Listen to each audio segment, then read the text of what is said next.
İndi dönüp baxsam da o xoş bir duyğulardan qəlbimdə nə qalıb?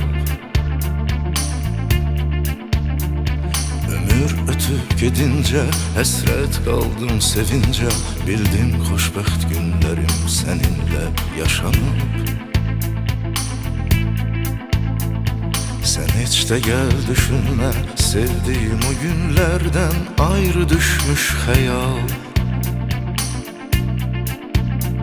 Senin güzel bakışların, senin şirin arzuların deyir yalnız benimle kal.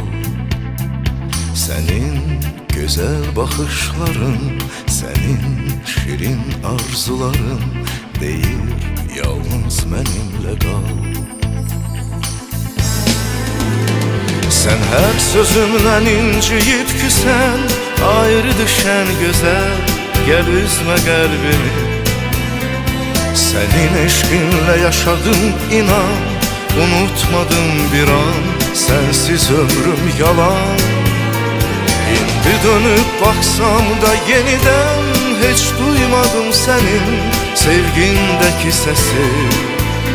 Sen benim arzularımdan geçen bir ömrün nəğməsi.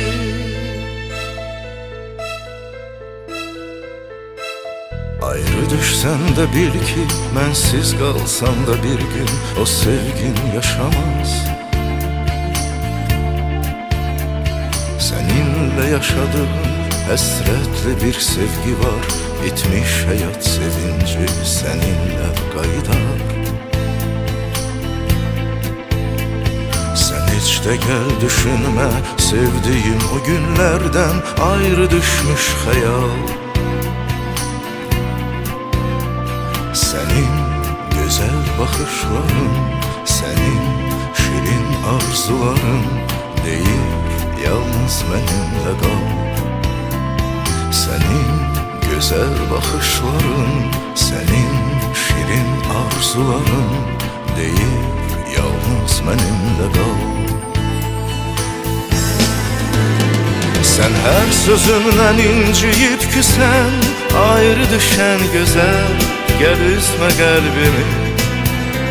Senin eşkinle yaşadım inan, unutmadım bir an, sensiz ömrüm yalan.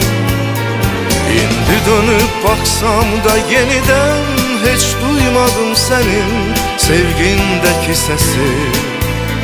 Sen benim arzularımdan geçen bir ömrün nəğməsi.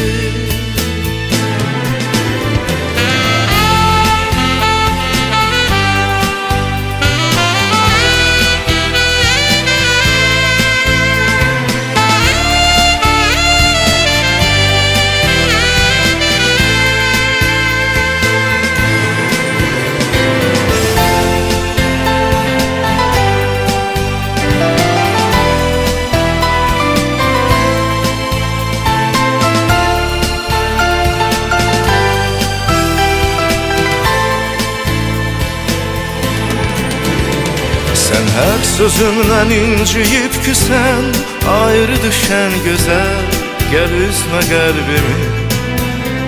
Senin eşkinle yaşadım inan, unutmadım bir an, sensiz ömrüm yalan. İndi dönüp baksam da yeniden hiç duymadım senin sevgindeki sesi. Sen benim arzularımdan geçen bir ömrün nəğməsi.